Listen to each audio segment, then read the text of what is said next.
টপিকটা নিয়ে আলোচনা করব সেটা হচ্ছে আমরা যে জীবনে বিপদে পড়ি, আমরা বিপদে পড়লে আমাদেরকে উদ্ধার করে কে? আল্লাহ ছাড়া আমাদের বাঁচানোর কেউ আছে? উদ্ধার করার কেউ আছে? রক্ষা করার কেউ আছে? এজন্য বিপদে পড়লে আমরা চাইবো কার কাছে? আমাদের যাই দরকার হোক আমরা ফরিয়াদ করব কার কাছে? নাকি মাজারে যেয়ে চাবেন? মাজারে যেয়ে চাবেন? অনেকে তো মাজারে যেয়ে কপাল ঘষে, আছে না নাই? মাজারে যেয়ে সন্তান চায়, আছে? এই এলাকায় নাই, এই এলাকার লোকদের আকীদা খালেস আমি জানি। মাজারে যেয়ে কপাল ঘষে আর সন্তান চায়। আচ্ছা, মাজারে গেলে সন্তান পাওয়া যায়? আচ্ছা, মাজারে না গেলে যদি বাচ্চা না হতো, গরু ছাগলের যে বাচ্চা হয় ওরা কোন মাজারে মানত করে বলেন? কথা কি বুঝতেছেন? এই যে প্রতি বছর গরু ছাগল ভেড়া এগুলো যে বাচ্চা দেয়, এরা কোন মাজারে যে মানত করে? এজন্য চাইতে হবে একজনের কাছে, তিনি কে? আমার প্রিয় পটুয়াখালীবাসী, মাজার জিয়ারত করা সুন্নাহ। আমরা মাজার জিয়ারত করব, আল্লাহ ওয়ালাদের কবরে যাব, আমরা সেখানে যে সালাম দিব, দোয়া করব, নিজের জন্য করব, কবরে শুয়ে থাকা মাইয়েতের জন্য করব, পুরো মুসলিম উম্মার জন্য করব। কিন্তু কবরে যিনি শুয়ে আছে ওই বাবার কাছে সন্তান চাওয়া যাবে? চাকরি চাওয়া যাবে? সফলতা চাওয়া যাবে? সফলতা দেয় কে? সবাই বলেন নাই, আওয়াজ করে বলেন, সফলতা দেওয়ার মালিক কে? এক কথাই রব্বুল আলামিন বলেন, ওয়া ইয়ামসাসকাল্লাহু বিদুররিন ফালা কাশিফা লাহু ইল্লা হু ওয়া ইয়ুরিদকা বিখাইরিন ফালা রাদ্দা লিফাদলি ইউসিবু বিহি মান ইয়াশাউ মিন ইবাদিহি ওয়া হুয়াল গফুরুর রহিম। আল্লাহু আকবার। আল্লাহ বললেন, ওয়া ইয়ামসাসকাল্লাহু বিদুররিন ফালা কাশিফা লাহু ইল্লা হু। আল্লাহ যদি তোমাকে কোনো বিপদ স্পর্শ করায়, আল্লাহ যদি তোমারে কোনো বিপদে ফেলে দেয়, ওই বিপদ থেকে উদ্ধার করার তিনি ছাড়া আর কেউ নাই। জোরে বলেন ঠিক কিনা? তিনি যদি কোনো বিপদে ফেলেন, তিনি ছাড়া বিপদ থেকে উদ্ধার করার কেউ নাই। আর তিনি যদি তোমার প্রতি কোনো অনুগ্রহ করতে চান, ওই অনুগ্রহ ঠেকিয়ে দেওয়ার ক্ষমতাও কারো নাই। আল্লাহ যদি আপনার সফলতা দিতে চায়, পৃথিবীর কোনো শক্তি ওই সফলতাকে থামাতে পারে? এজন্য আল্লাহ বললেন, খবরদার, চিন্তা আর আকীদা খালিস করে নাও। ওয়া ইয়ামসাসকাল্লাহু বিদুররিন ফালা কাশিফা লাহু ইল্লা হু। আল্লাহ বিপদে ফেললে বিপদ থেকে উদ্ধার করার কেউ থাকে না। আর আল্লাহ যদি তোমার প্রতি দয়া দেখাতে চান, অনুগ্রহ করতে চান, ওই অনুগ্রহকে প্রতিরোধ করার মতো ক্ষমতা কারো নাই। তিনি তার বান্দাদের মধ্য থেকে যাকে ইচ্ছা তাকে দেন, যত ইচ্ছা তত দেন। তিনি ক্ষমাশীল, তিনি মেহেরবান। সুবহানাল্লাহ। তিনি ক্ষমাশীল, তিনি মেহেরবান। তাহলে এই আয়াত থেকে আমরা বুঝতে পারলাম, আমরা যদি বিপদে পড়ি আমাদেরকে কেউ বাঁচাতে পারে না। আমার বাবা আমারে বাঁচাতে পারে? হ্যাঁ? আমার মা আমাকে বাঁচাতে পারে? আমার বন্ধু আমারে বাঁচাতে পারে? আমার দলের কর্মী আমাকে বাঁচাতে পারে? আমার পীর সাহেব আমারে বাঁচাতে পারে? আমার পটুয়াখালীর ভাইয়েরা খেয়াল রাখবেন, বাঁচাতে পারে এক মহান সত্তা, উদ্ধার করতে পারে এক মহান সত্তা। চিৎকার করে বলুন, তিনি কে? আবার আল্লাহ বললেন, আম্মাই ইউজিবুল মুত্তাররা ইযা দাআহু ওয়া ইয়াকশিফুস সুআ ওয়া ইয়াজআলুকুম খুলাফাআল আরদ আইলাহুম মা'আল্লাহ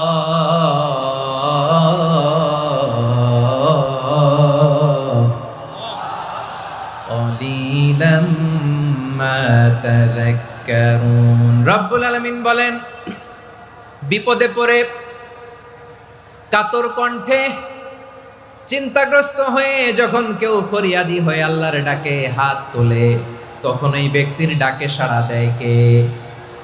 সবাই বলুন। কণ্ঠে বিপন্ন অবস্থায় আপনি যখন কেঁদে কেঁদে হাত তুলে আপনার দুঃখের কথা জানান, আপনি যখন ডাকেন তারে, তখন আপনার ডাকে সাড়া দেয় কে? আল্লাহ বলে, আমি সাড়া দেই। তোমাদের বিপদকে মুক্ত করে দেয় কে? ওই আল্লাহর সাথে কোনো উপাস্য আছে নাকি? কিন্তু খুব অল্প সংখ্যক লোকই তোমরা উপদেশ গ্রহণ করো। কথাটা কার? তাহলে বিপন্ন মানবতা যখন কাঁদে, মানুষ যখন বিপদে পড়ে নিরুপায় হয়ে ফরিয়াদ করে, তার ডাক শোনার কেউ নাই একজন ছাড়া। চিল্লায় বলেন তো তিনি কে? এজন্য আমরা ফরিয়াদের হাত কার দিকে তুলব? প্রিয় পটুয়াখালী বলেন, ফরিয়াদের দুটো হাত আমরা কার দিকে তুলব?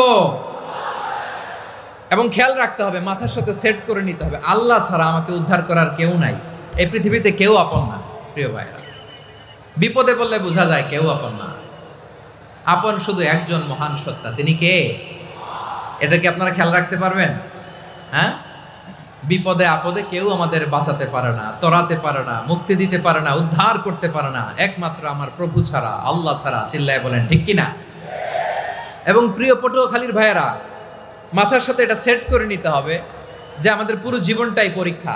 পুরো জীবনটাই কি? The life is a test. পুরো জীবনটাই পরীক্ষা। এই জীবনে বিপদ আসবে, আপদ আসবে, পরীক্ষা আসবে, সবার জীবনে এটা থাকে। এক একজনের পরীক্ষা এক এক রকম। আমার পরীক্ষা একরকম, মাসুদ ভাইয়ের পরীক্ষা একরকম, চৌধুরী সাহেবের পরীক্ষা একরকম, আপনার পরীক্ষা একরকম, উনার পরীক্ষা আবার আরেক রকম।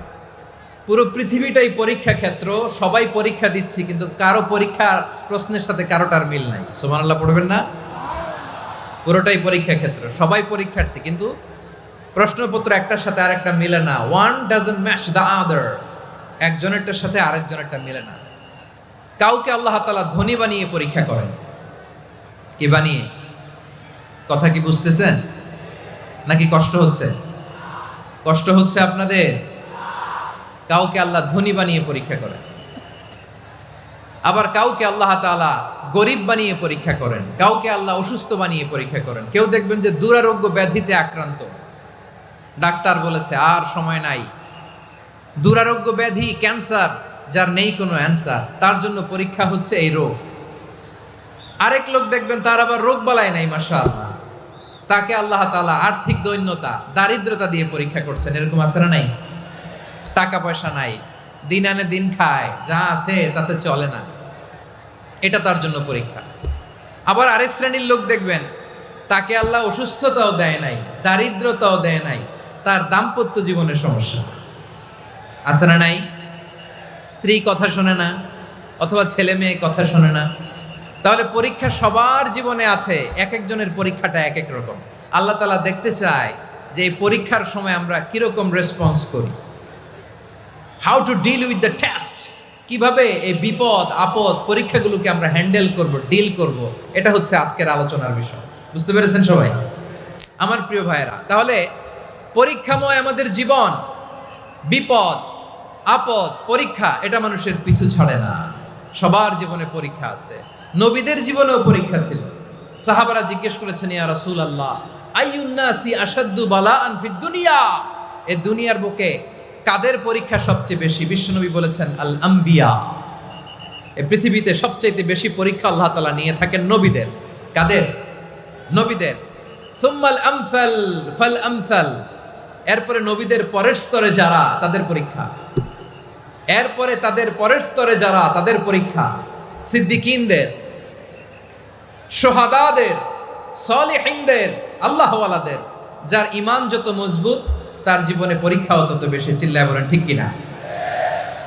তাহলে মুমিনরা, বিশ্বাসীরা, আমরা কি পরীক্ষা বিপদ আপদে ভয় পাই?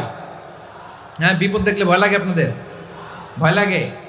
হ্যাঁ, না, মুমিনরা বিপদে ভয় পায় না, তারা হতাশ হয় না। সুবহানাল্লাহ, তারা নিরাশ হয় না। বিশ্বাসীরা হাল ছেড়ে দেয় না, তারা ভরসা রাখে একজনের উপর। চিল্লায় বলতে হবে তিনি কে? কারণ মুমিন জানে the grief isn't permanent, the test isn't permanent, the struggle in our life isn't permanent. আমাদের জীবনের দুঃখ, কষ্ট, স্ট্রাগল, এগুলো পার্মানেন্ট নয়। After every difficulties there is an ease.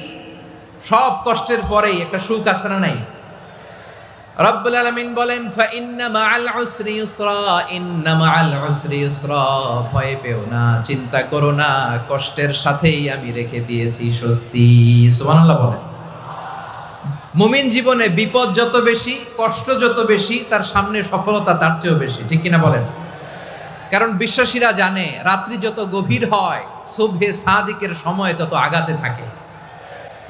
গর্ভবতী নারীর পেটের ব্যথা যত বাড়তে থাকে, ঘরে নতুন মেহমান আগমনের সময় ঘনাতে থাকে, মুমিনদের উপর বিপদ, অত্যাচার, আপদ, পরীক্ষা যত বাড়তে থাকে, কালেমার পতাকা উড্ডয়নের সময় কাছে আসতে থাকে। বিশ্বাসীদের এগুলো হিসাব মিলানো অনেক আগে, এগুলো অনেক আগে হিসাব মিলানো। দুঃখের আধার শেষে সুখের আলো মিটি মিটি হাসে, চিল্লায় বলেন ঠিক কিনা? দুঃখ যত বেশি, পরীক্ষা যত বেশি, কষ্ট যত বেশি, সুখের সময় তত কাছাকাছি, চিল্লায় বলতে হবে ঠিক কিনা? এজন্য মুমিন জীবনে পরীক্ষা বেশি, মুমিনদের হতাশা নাই, মুমিনরা নিরাশ হয় না, হতাশ হয় কাফিররা। মুমিনরা কখনো হাল ছেড়ে দেয় না, মুমিনরা ভরসা রাখে একজনের উপর, তিনি কে? তাহলে আমার প্রিয় পটুয়াখালীবাসী, বিপদ থাকবে, পরীক্ষা থাকবে, এই বিপদ থেকে আমাদেরকে উদ্ধার করবেন একজন, তিনি কে? আমরা শুধু আল্লাহর উপরই ভরসা রাখবো। রাজি আছেন তো? চাইবো একজন সত্তার কাছে, আওয়াজ করে বলুন তিনি কে? একজন সত্তার কাছে চাইবে। বিশ্বনবী ওনার চাচাতো ভাই আব্দুল্লাহ ইবনে আব্বাস রাদিয়াল্লাহু তাআলা আনহুকে বললেন, ইয়া আব্দুল্লাহ ইবনুল আব্বাস, হে আব্দুল্লাহ ইবনে আব্বাস, ইদা সাআলতা ফাসআলিল্লাহ, যখন চাইবে আল্লাহর কাছে যাও। ও আব্দুল্লাহ, যখন চাইবা আল্লাহর কাছে চাও। ওয়া ইদা ইসতাআনতা ফাসতাইন বিল্লাহ, যখন সাহায্য চাইবা আল্লাহর কাছে ফরিয়াদ করো। জেনে রেখো ও আব্দুল্লাহ, ওয়া'লাম আন্নাল উম্মাতা লাউ ইজতামাআত আলা আন ইয়ানফাউকা বিশাইইন লাম ইয়ানফাউকা ইল্লা বিশাইইন ক্বাদ কাতাবাহু আল্লাহু লাক। ও আব্দুল্লাহ, জেনে রেখো, মনে রেখো, গোটা বিশ্বের সবাই মিলে যদি তোমার উপকার করতে চায়, ততটুকুই তারা করতে পারবে যতটুকু আল্লাহ তোমার নসিবে সেটা লিখে রেখেছে। ঠিক কিনা বলেন? আর যদি গোটা বিশ্বের সবাই মিলে তোমার বিরুদ্ধে কনস্পাইরেসি করে, ষড়যন্ত্র করে, গোটা বিশ্বের সবাই মিলেও যদি তোমার ক্ষতি করতে চায়, ততটুকুই শুধু পারবে যেটা আল্লাহ তোমার জন্য বরাদ্দ রেখেছে। যতটুকু আল্লাহ তাআলা তোমার জন্য বরাদ্দ রেখেছে অতটুকুই ক্ষতি করতে পারবে, আর এক চুল বেশিও করতে পারবে না, কমও করতে পারবে না। চিল্লায় বলেন ঠিক কিনা? এজন্য আমরা চাইবো কার কাছে? সবাই বলেন নাই, আওয়াজ করে বলেন কার কাছে? সব সময় আমরা আল্লাহর কাছে চাইবো, বিপদে আপদে, সুখে দুঃখে, সচ্ছল অবস্থায় অসচ্ছল অবস্থায়, পরাজয়ের সময় বিজয়ের সময়, সব সময় আমরা ভরসা রাখবো কার উপর? সবাই বলুন। একদল লোক আছে যারা বিপদে পড়লে আল্লাহরে ডাকে, আছে না নাই? পটুয়াখালীতে মাশাআল্লাহ নাই। বিপদ আসলে আল্লাহরে ডাকে, বিপদ নাই আল্লাহও নাই। বিপদে পড়লে নামাজ পড়ে, বিপদও নাই নামাজও নাই। বিপদে পড়লে জিকির করে, বিপদ যখন চলে যায় ওদের জিকিরও বন্ধ হয়ে যায়। এরকম আছে না নাই?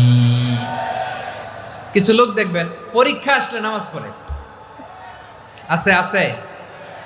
জেনজি আওয়াজ করো, এরকম আছে? এই কমন পড়ে গেছে, কমন পড়ছে। দেখবেন পরীক্ষার সময় নামাজ পড়ে, পরীক্ষাও নাই নামাজও আছে। এরকম কিছু লোক আছে অসুস্থ হলে আল্লাহরে বড্ড ভালোবাসে, আল্লাহরে খুব ডাকে। অসুস্থ হইলে অসুস্থতাও নাই, আল্লাহ স্মরণও নাই। দেখবেন কিছু লোক নির্বাচন আসলে খুব আল্লাহ আল্লাহ হয়ে যায়, তখন দেখবেন মাথার মধ্যে হেজাব লাগায়, পাঞ্জাবি লাগায়, আল্লাহ আল্লাহ হয়ে যায়। নির্বাচনও নাই, এরপরে আল্লাহর কথাও নাই। আছে না নাই? না, এরকম হওয়া যাবে না। সব সময় আমরা আল্লাহরে ডাকবো, বিপদে আপদে সব সময় ভরসা রাখবো আমরা একজনের উপর। আওয়াজ করে বলেন তিনি কে? এ কথায় আল্লাহ তাআলা আমাদের চোখে আঙ্গুল দিয়ে জানিয়ে দিলেন, ফাইদা রাকিবু ফিল ফুলকি দা'আউল্লাহা মুখলিসিনা লাহুদ্দিন ফালাম্মা নাজ্জাহুম ইলাল বাররি ইযা হুম ইউশরিকুন। আল্লাহ বলে একদল লোক আছে, তারা যখন নৌযানে চড়ে, জলযানে চড়ে, সাগরের মধ্যে যখন জাহাজে চড়ে, লঞ্চে চড়ে, তারা যখন তুফানের সম্মুখীন হয়, তখন তারা আল্লাহরে বড্ড বেশি ডাকে, একান্তভাবে ডাকে, বিশুদ্ধ চিত্তে ডাকে। আবার তুফান থেকে তাদেরকে সেফ জোনে নিয়ে, নিরাপদ জোনে নিয়ে যখন বন্দরে আমি আল্লাহ তাদেরকে ভিড়িয়ে দেই, ওই লোকগুলো আবার আমি আল্লাহর সাথে শিরিক করে। এরকম আছে না নাই? জাহাজে উঠছে, সাগরের মাঝখানে তুফান, ওই সময় দেখবেন আল্লাহ কারে কয়।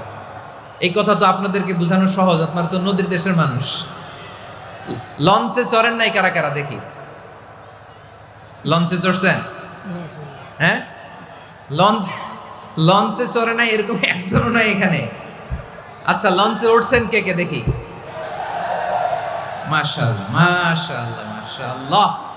ঠিক আছে, আপনাদের বোঝানো সহজ। আচ্ছা, লঞ্চে উঠে তুফানের সম্মুখীন হয়েছেন, জলোচ্ছ্বাস সবাই, মাশাআল্লাহ। তো এই ওয়াজ তো আপনাদের মুখস্থ, ঠিক কিনা বলেন? আমার বলার দরকার নাই, বলেন। মাঝ নদী, তুফান, জলোচ্ছ্বাস, জলের মধ্যে উচ্ছ্বাস, ঢেউ, টর্নেডো, সাইক্লোন, মেঘের ঘনঘটা, পরিবেশ ঘুটঘুটে অন্ধকার, লঞ্চ একবার এদিকে আরেকবার ওইদিকে, ভিতরে কি অবস্থা হয় বলেন তো? হ্যাঁ, তখন মুসলিম আল্লাহর ডাকে, হিন্দু আল্লাহর ডাকে, ঠিক কিনা বলেন? আস্তিক আল্লাহর ডাকে, নাস্তিক আল্লাহর ডাকে, ঠিক কিনা?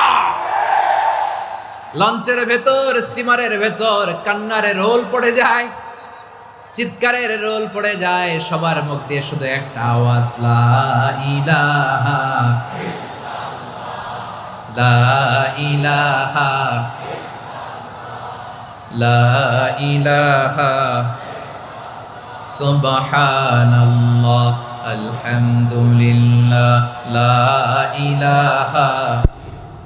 আল্লাহ নামের জিকির করবে যারা, আল্লাহর কাছে প্রিয় তারা, আল্লাহর কাছে প্রিয় যারা, জান্নাতে প্রবেশ করবে তারা, জোরে লা ইলাহা, লা ইলাহা ইল্লাল্লাহ, লা ইলাহা ইল্লাল্লাহ, মুহাম্মাদুর রাসূলুল্লাহ সাল্লাল্লাহু আলাইহি ওয়াসাল্লাম। আমার প্রিয় পটুয়াখালীবাসী, তাহলে লঞ্চের ভেতরে যখন আমরা তুফানের মধ্যে পড়ি, তখন সবাই মিলে আমরা একটা নামের জিকির করি। নামটা কার? মুসলমানেরাও ডাকে, হিন্দুরাও ডাকে, আস্তিকও ডাকে, নাস্তিকও ডাকে, সবাই ডাকে একজনকে, তিনি কে? আবার দেখবেন ওই আল্লাহ তুফানের পরে, ঝড়ের পরে ওই লঞ্চটাকে যখন সদর ঘাটে ফিরিয়ে দেয়, আবার আমরা নাফরমানি শুরু করে দেই। সে কোথায় আল্লাহ বললেন, ফাইদা রাকিবু ফিল ফুলকি দা'আউল্লাহ মুখলিসিনা লাহুদ্দিন ফালাম্মা নাজ্জাহুম ইলাল বাররি ইযা হুম ইউশরিকুন।